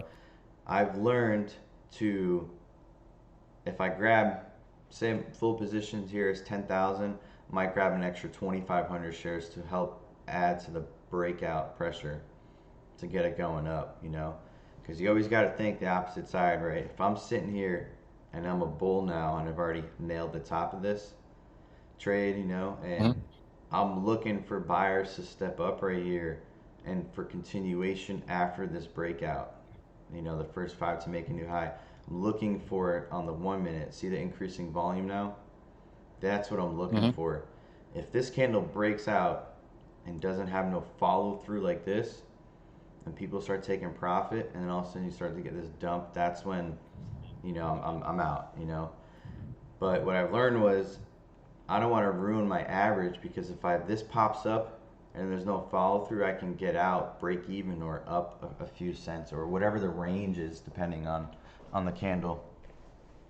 You know, it just depends. But I think definitely, you know, once you play the flag, I think the most important part is this is what we want to see. The first 5 making a new high, but after that we want to see continuation. We really want to see the flagpole breakout, because that's a true flag breakout, was this right here. Once we get to this level. Yeah, that's what I always look for. Yep. Yeah. The reason why I say this is because I learned this from Warrior, and it makes perfect sense. It's because we want to see this mini downtrend break. That's all it is a mini downtrend break. And then we want to see follow through, because it's gearing up to the breakout point. You know, because I know you guys seen plenty of flags that the first 5 makes a new high. It pops up, but then it gets stuffed again. Buyers don't follow through, and then it dumps pretty hard. You know, we've all seen those. You know, we've probably all been in them. You know, I'm not saying, I think if you can get 10 cents, you know, don't be one of those traders who's just like, you know, think you're going to be ruining a play. Listen, or, you know, it's messing something up. If the overall volume is strong enough, this thing's going to break out with or without you. You know, definitely be aware, you know, of where this is like setting up to. You know, stuff like that. You know, I would definitely be aware of what's going on. But if you got to take some profits to get green, I mean, listen, you guys are trading for you. You guys are trading to put money on your table. Lock a little bit in, you know, and then it's all about being risk management too, you know. Like, so for me, I had to slow down my size because I was starting taking bigger hits than I was on my green. Like, my losses started being bigger than my wins, you know. But yeah, so that's how I play. Yeah, that makes perfect sense. Hey, Mikey. Yeah. Hey, what's up, T-Bone? Yeah, you're welcome, Tigger. On the same subject though, when you're going to add some more after the green breaks the 5-minute candle, then where are you going to take your first profits? I'm going to start your first profit. I'm going to start taking some profits either into this break, or if this gets heavy, I'm going to start taking my profits. So I want to test this area. So you're going to take profits before that green candle breaks the 5-minute? No, because I'm adding here. I want to see what it does right here. If we can't get this break and there's a huge seller, then since we entered in from the 5-minute 8, or, you know, because even from here to here, we got like 15 cents on this one, or 10, 12 cents. You know, I get it. Yeah, I got my finger on the trigger to start either taking some profit or reducing my size. But I really want to see it break out. You know, once we get that breakout, I'm scaling out some. I'm not dumping my whole position. Right. You know, just because if everyone tries to dump into the breakout, then we're going to get no more follow through. But sometimes it happens, and sometimes you got to do that. It just depends, like, you know, what's going on. Yeah, but you know, it's okay to drip depending on the range too. So I think that's the biggest thing. nothing's falling through right now. Oh yeah, It nothing's seems. falling through. So you can get 10, 15, 20 cents, guys. Take your profits. Lock some in. If you're trading 1,000 shares and you can lock in 800, then that's amazing, and let the other 200 do its thing. Or if you're trading 1,000 and you're just sick of the way the market's trading, then scalp the thing. Um, Everyone who's in a trade should be aware of how the level 2 and the tapes are acting, right? If you see a bunch of people getting out, then maybe that's a sign that everyone needs to get out, or maybe you need to take out 80% of your position. And because lately the way this market is that once you give up that great average, you're kind of chasing the rest all the way. you know I don't know if you guys see me on the floor. I'm like, especially on DLO, I was like, and the thing, I ended up having to stop out because it pushed higher after that. But I got $1, for the first. I only shorted it with 5,000 shares, so I got $1 per share on 1,000. That was a nice scalp, and then I pretty much stopped out a little bit more once it was holding up, and then I stopped out the rest break even. Is because if that thing would have completely faded, I would have had multiple points in my favor. Or for a penny stock, I can have 50 to 80 cents or $1, or stock under 20 bucks. Um, this market's giving us opportunity, but if you're not fast enough to get that decent average, something that's not gonna be so whippy after that, then it's pretty unforgiving right now. This is like probably, honestly, correct me if I'm wrong, like this was probably the best flag and momentum play that we had in November. Something that ripped from first ads to 275 to all the way to $4. I mean, I don't think. Correct me if I'm wrong, Sally. Do we have anything else or any of you guys seeing things that are like, holy crap, I Not, should have been in that one? yeah, not really. I think TBLT was the best one. There was a nice 5 minute flag into the close on Foxo on Friday that we played in the Goblin Gang, but it was only like a 5-10 cent win. What was the Um, the ticker? FOXO. FO. Oh, Fox. Okay, I thought I heard it. Yeah, Oh, nice. I think it was off a 64 pivot. oh yeah, right here. Yep, Yeah, we nailed 64. that one in Goblin Gang. Nice. But yeah, TBLT was like the best one all month. Yeah, that was like a 9K. Yeah, that was a. I wish I would have held more. I mean, that would have been. Same. I had 270s and I was like all out by the 3 break, and then I came to it a little later during into the day, and I was like, holy shit, this thing has $4. Yeah, man. Dude, I was watching the tape on that because I had runners, so I got almost all the way up to $4, but I mean it was nothing to even mention. Yeah, It was stupid small size after that because I was like, man, I sold way too much of it, but it was still overall nice. Um, yeah. I should have held some runners because I remember on that play after we had called it out in the Goblin Gang, there was like 3 other discords that were on it throughout the day in the like yeah, threes and 320s, and so that should have been a sign. this is nice right here. Yeah, I had 65 in this one, and took my last piece off into, I believe it was 69. Nice. Kind of bounced off after hours and then came back. Um, so so this is nice regardless, right? You know, this is the volume. If you guys see this volume right here, got 60, 70K, 177, 190. Um, this is definitely, definitely a lot of like Discord momentum right here. Maybe some other rooms. So to me, this is pure retail right here. So just be weary of like, it sometimes it's going to be dog versus dog, you know, um, and that's just, you're trading the market, right? That's why sometimes you'll see a lot of guys are just, you know, definitely taking less size. I saw Warrior Trader. So this is what made me actually like, okay, maybe I do need to chill out and quit being, I'm just a little crazy when I trade, regardless. But I saw him taking 10,000 shares, and he would not up more than 10,000 shares. I was like, shit. This guy's doing it. Maybe it's a good sign. for a few of us to just start taking less size. Yeah, that was definitely a nice one. Hell, Yeah, I've noticed for sure. I've been like peeling profits off really quickly, and then leaving like a little core to like ride out and see if we actually get that 10-15% move. yeah, yep. Been Hey, Mikey, I posted a question regarding shorting small caps on the stream chat. If you oh, you did? Okay, let me want to click it, yeah. No, bring that on purpose. Sorry, Trader Vic. Stop bullying me. I'm wrestling. Where is it? It's on the ooh, we got It's in this On room. the This room yeah, chat thing. the chat for this room. that we're in right now. How do I look at it? Click on the top right. There If should be a little you- show chat. Bro. Yeah, that little chat thing on the Oh top, my random God, chat. okay. I don't know why I wasn't showing. I'm sorry. You can Mobish just Blaze tell said them. something too. You're- All right, I'm gonna look at yours in a second.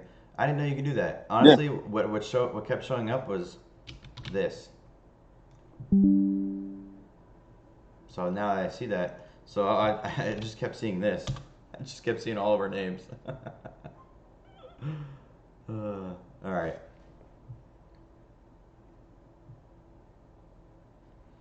All right. So where did you take this short at? I took it at the break of that trend line.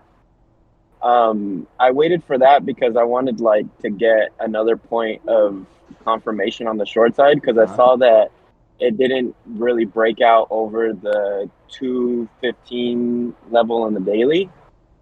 And after that, there's a huge gap. So I've been taking a lot of shorts like these recently, and honestly, they like 80% of the time they've been working out. Oh yeah, dude. That. So I took this one, but I think I didn't have my stop like in the right place. I think I should have had it like over the intraday. What is it? The intraday high day pivot. Against like 215, But- 215s on this one. Yeah. So I got stopped out like literally a couple cents after it actually like just decided to nosedive. 219. But I was just curious to see like, is that should I have like held on to my short since it was like more of like a bigger picture Oh yeah. kind of play for the day? 100%. Yep. Yeah, and I also noticed that the 5-minute volume, like once it started to pull back up, it was like noticeably smaller than any volume it had on the push up in the initial Exactly. push. Yep. You're talking about this volume right here. Yeah. Yeah, bro. Exactly. So, right, that's perfect, right? So if I was along, right, I'm over here like, well, I want to get in on a pullback, but I see this decreasing volume, then I am not getting in because all it's going to take is for people to start dumping, or shorting into this more. I think you had the right idea on this one. That was nice. I see this lower Yeah, it trend was line. just Ben's fault. Yeah, well, see, especially because if you see this right here, the first 5 made a new high and then got stuffed. So we got a false breakout just right here on this 5. Right. All right. So going into tape reading in level 2, this is what I want to see on the tape. I want to see what happens to this right here, right?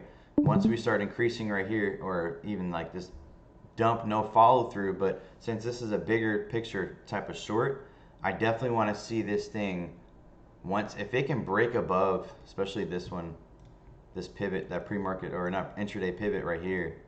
Like if we're not getting that 213 break for this to reclaim this level, then yeah, I'm holding it, So that's when your entry is what, 213s, 212s, wherever you got short right here. I mean, from here to here is 7 cents. Yeah. So No, I got short on the trend line retest, so I think I had like a 208 or 209 average. oh, I see. Okay. So I think that's why I ended up stopping out because I was like, oh well, I don't want to hold all the way up until that. What is that, 220 or 218 Yeah, 219. level? 219. Yeah. Yeah. Yeah. No. Um, but yeah, unfortunately stopped out on that one. So I was just like curious on where I should have, held and why I should have been more confident in Yeah. that short. So I think one of the things you said here was this increasing volume, decreasing volume. Sorry, on the increasing price action. All right. I definitely would have been looking Yeah. for pit. So I would definitely been looking for pivots. Right. So make sure when you're doing this, just flip bias real quick and say, like, what would make you want to get out, right? So once you get this lower trend line break and this light volume, because you got to think anybody who caught 219s and pretty much got this dump right here, some people are going to start covering. Yeah. Like, dude, that DLO the other day, when this first dumped, this was nothing but covers right here. Like everyone who shorted this right here, and I even got some info that, like, yeah, most of everyone covered their full position once they got the dollar dump in Nate's room. Then I was like, just be cautious of things. Was it ARDX of, yeah, if once people like slam the top, you got to remember they're gonna start scaling like we would. So if you're long on something that starts to rip out, you got to think, like, once we start getting pullbacks, a lot of that's people taking profits too and shorts entering. So I would have definitely been like, hey, if I was long on this, I want to see this pivot hold. If I'm short, I want to see this pivot hold. So I think you played it 100% right. When you were looking to stop out, did you read the volume on this one? Like, saw that it was, and saw the pivots and stuff like that? Yeah, I saw the volume on it, but honestly, what scared me out was the fact that it broke back above the trend line. And it did it on like slightly higher volume on the 5 minute, but it was like actually pretty decent volume on the 1 minute too. So I was like, oh shoot, maybe I should just cover here. But and I guess like at that point I wasn't. I guess I should have been looking for like a re-entry on the short once it started showing weakness.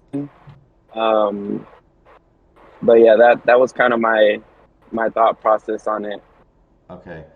So all right, I'm looking at the one right now. I see the 5, I see the volume, the VPA and everything. I see right here at 1317 where you see this increasing volume. All right. Just remember, it could not break over against 213s right here. So what you're gonna, this is good too, because this pertains to large caps too. Once we get speedy tape, nice volume coming through, but you got to look for the follow through. If there's no follow through, and then right back down here we get pretty much the same stuff, engulfing 1 minute candle with the same amount of volume that it did push up. Definitely keep eyes on that. But for me, it would have been looking for this pivot to reclaim 213s, like a real reclaim. Like, I need to see this thing break above it, really break above it, and then pull back and bounce. Yeah. Okay. Yeah, I would always pay just. So this area is a huge area to watch level 2 on. All right, if there's no follow through, if we have hidden sellers, or there's big blocks now at this level, then I would have been like, okay, I'm good. You got to give things a little bit of room, because sometimes we're going to get in things too quick, or sometimes we're going to get things in, we're going to get in things too quick, so they might dip down a little bit. All right, sometimes you might get an entry where it might go against you for a little bit, but you're like, oh, you know what? Let me just zoom out real quick. Let me find something that's going to make sense for stopping out, rather than a quick little pop up, pop down. Right. Because I think you had good reads on this from the jump. I really would love to see how this acted on level 2 right here, because you do have a pivot bounce right here against the previous high. So you got a pivot play right here. So if you enter this, you're up 5 cents, But if you couldn't re-break out these 219s on a play that's pretty much, look how extended this thing is all day. Yeah. Made such yeah, a that's huge something move. that I've been And the daily was nice too. It had that the pivot at 215, Yeah. and then right after that, anything after that was, I think it was actually like 2 years ago on that pivot. If you want to go Oh all yeah. the way back. Yeah. Oh yeah. I see it. Yeah. I mean, this thing would have been. No, it didn't happen. Oh, that's a weekly. Let me pull up the daily. Yeah, we had a gap to fill. So yeah, Yeah, that. this was a big level to break. So, oops, we broke it, but there's just no follow through after. If this thing would have set up a little bit, oops, 215. Yeah, so that was a gap to fill it. Filled it, but then there's just no more follow through after this 215 break. You know. Okay. So we have some set Yeah, up. because Okay, good, my bad. no, I was just saying because up there I wasn't really confident yet because I'm still working on reading level 2. Okay. I'm still practicing that. So the reason why I didn't take the short up there is, well, because I didn't really know what to look for on the level 2 in order to find like some really really good weakness. So that's why I waited on that, like like I waited for it to fail that breakout, and then also like retest or break that lower trend line and retest it. Okay. So I guess that's just like telling me that I got to work on that, Yeah. reading the level 2. But I do look for like the ask to start like Getting heavy. to start stacking up. Yep. Yeah, to start Oh getting yeah. heavy and like bids starting getting destroyed.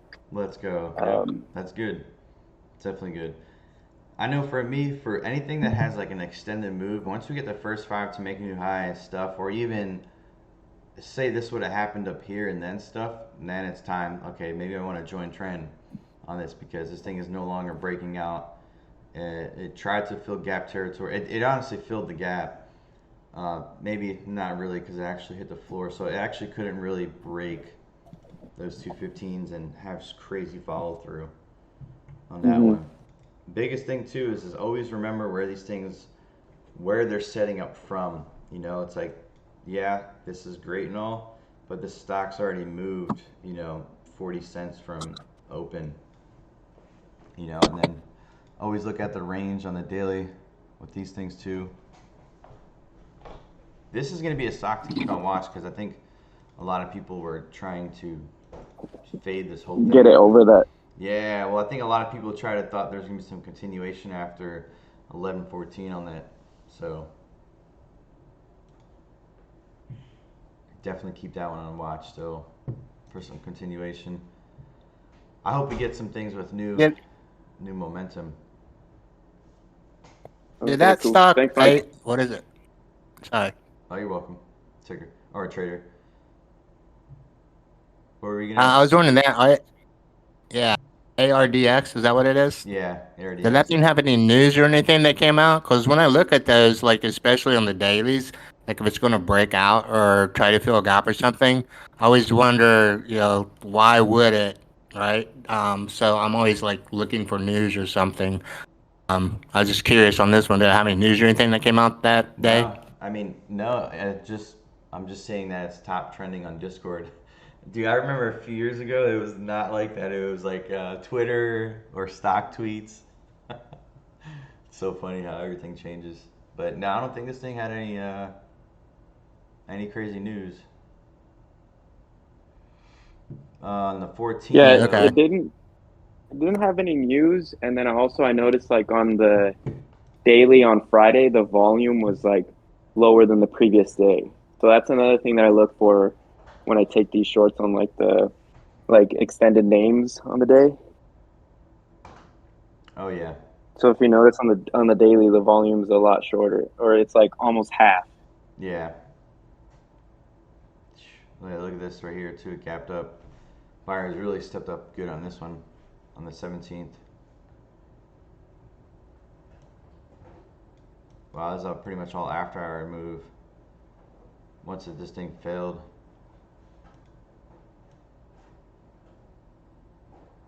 What a fade on the first day though. I know some shorts got it on this one. It's a nice, once you start seeing some upper wicks like this on the 5, I think it's definitely time that this thing starts to pull back too.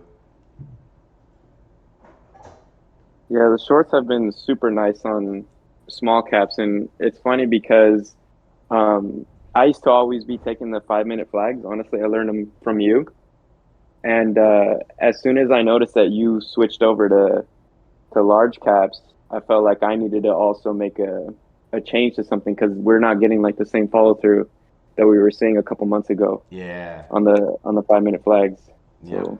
Yeah. So yeah, dude. I mean, I had to. It just because I mean,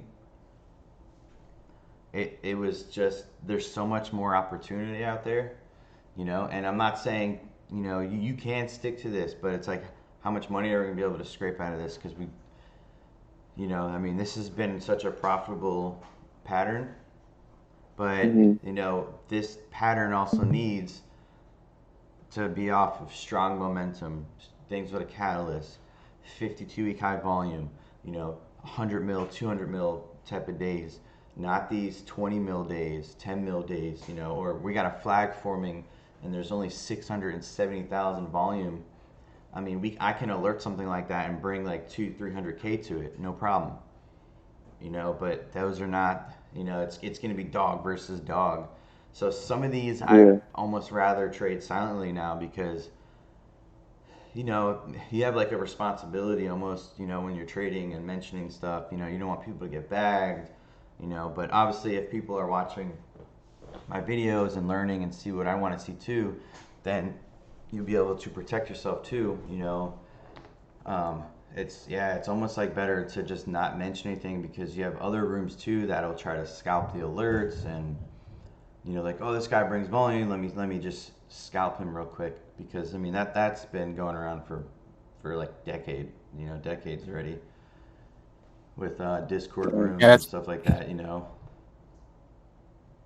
That's funny. When I'm going long and every time I see something break out or whatever, I can always tell. I'm like, oh, Mikey's going to sit up here and short this shit. It's about time for me to get out.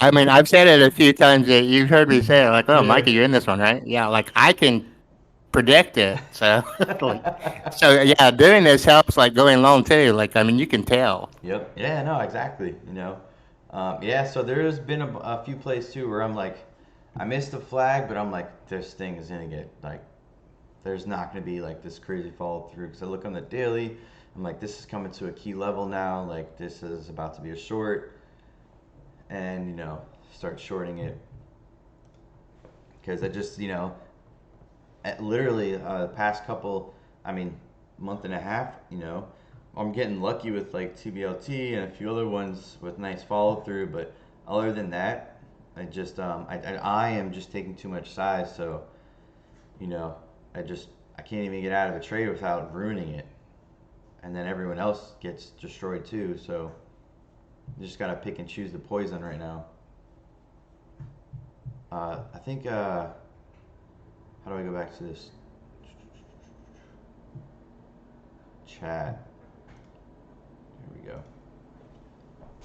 Mobus just said he's gonna rewatch this, but he had a question about large caps versus small caps. Do you find large caps easier to trade as holding levels? Oh yeah, absolutely. That's the thing with these large caps. You got to think too. These large caps been around for so long. They're going to history repeats itself. Levels hold. Levels. You got to watch out what the overall market's doing. So I do find it to be more consistent right now. It's just there is nothing better than when small caps are ripping and you can have some crazy size and the money that can be made there. There's a lot of potential there. But I'm seeing the huge potential in the options too with trading these large caps. So I'm trading the options, but I'm still taking trades based off levels and the 1 minute, 5 minute setups. Definitely using the 10 a lot more. I've been nailing plays off the 30 minute on that one. But yeah, so. He says he's never been trading large. Oh, he hasn't been trading large caps because he has a small account. But lately, I think about gains are smaller. You'll be able to eventually make more money in the long run. Exactly, Movis.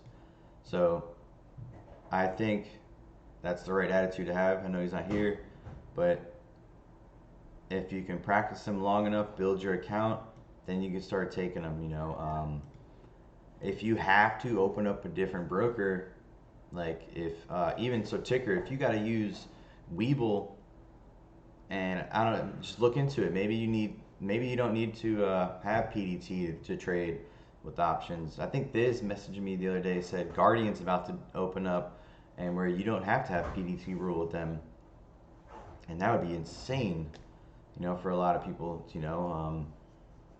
so maybe looking up to a different account that allows you to trade options under PDT, maybe even Ticker. I don't know if you can like talk to support or even Google it, see if they'll allow you to trade options under PDT, and then go from there. Yeah, I'll definitely check into it. Yeah, honestly, I don't know anything, but I'll definitely check into that. And then I'll ask too. I'll find out if one of us or any of us in Boise Cool. who are here, you guys want to help out, do that. I'll look into it on Monday as well. Cool, great, appreciate it. Yeah, you're welcome.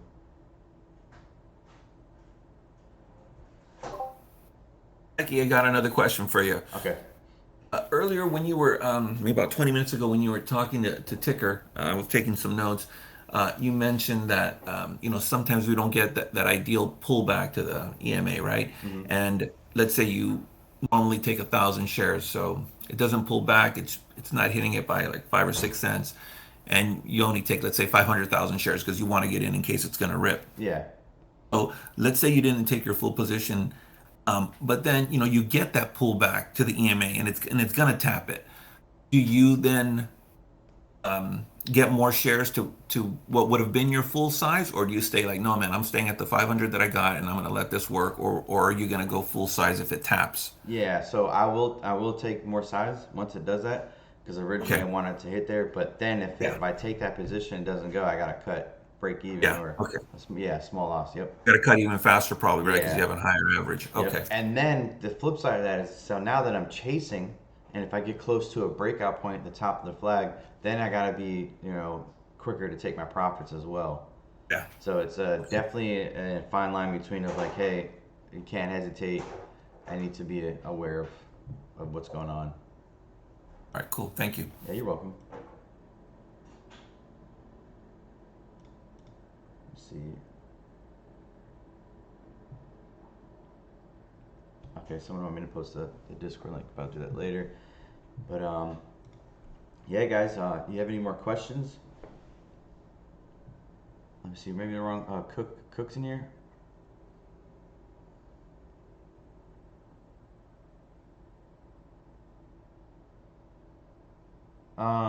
Is that for TOS, Cook? I know, Yes, sir. Okay, all right. So, do you mean like when I go like this? Like when you're zooming in like this? I know if you do something like this, if you widen it right here, and then try to zoom in, it's gonna go like that. Yeah, mine seems to get real fat. Like it only gets like 3 or 4 candles on, like, say, a 5-minute chart. And I don't know if there's like a settings change that you have to do to get it to where you're zooming. Let me see. Let's look real quick. Right here, the wheel, time access. Do you have this clicked in? Keep time zoom. I don't know. I'm usually on mobile, so when I get home, I'll check it out. Okay. All right. Yeah. So a few things Was that- I know sometimes will be unclicked and you have to click it yourself. It's going to be in the chart settings. You click the little wheel and go to time access, and I usually keep time zoomed in. And then I have a couple of bars off to the right. I keep bars to the right 5 expansion area. That way, see, I have a gap right here. Yeah, I got mine like that too. Okay, yeah, keep that. I know if you mess with the side like this, if you accidentally click this and then you try to go zoom in, it's gonna go like that, and then if you zoom in again, it's just gonna get worse as you go. And then when you zoom out or zoom in, it's really gonna focus on the area that you worked in. But If All right, yeah, I'll check that out and see. yeah, if you get home and it's still acting funky, you can just message me and we'll see if we can get it to work. Appreciate it. You're welcome.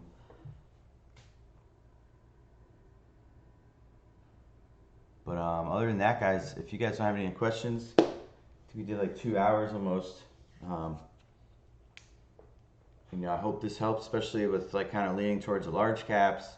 Remember too, when I'm trading the large caps, guys, I have multiple time frames open up at all times now.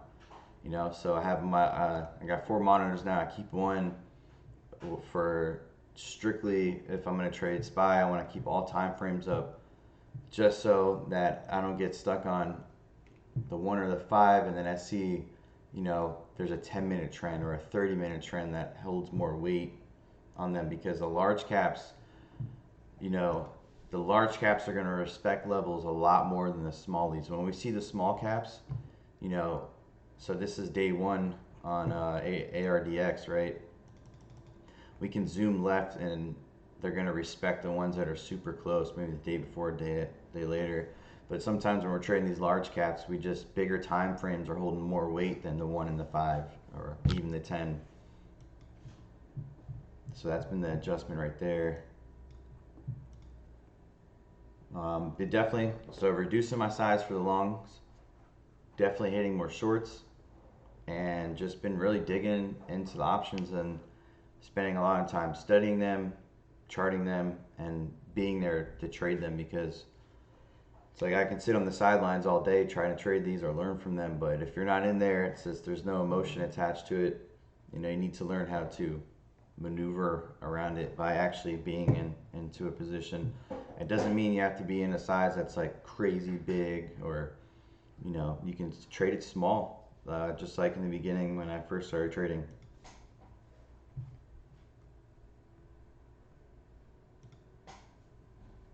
But that's all I've been doing the past couple months, or the past month now.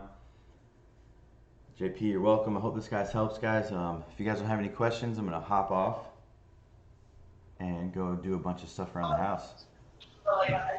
Hell yeah, man. Appreciate it, Mikey. Yeah, you're welcome. Super thankful. Always helping us out, man. Thanks, Hell Mikey. Yeah, me too. I really appreciate it. Taking your Sunday and away from family and stuff, it's really cool. I really appreciate it. You're welcome, guys. Yeah, thank you so much, man. No problem. Thanks, Mikey. You're welcome, guys. All right, you guys have a great weekend. Or You too, bro. Sunday. All right, peace. You too. Peace, man. Take care.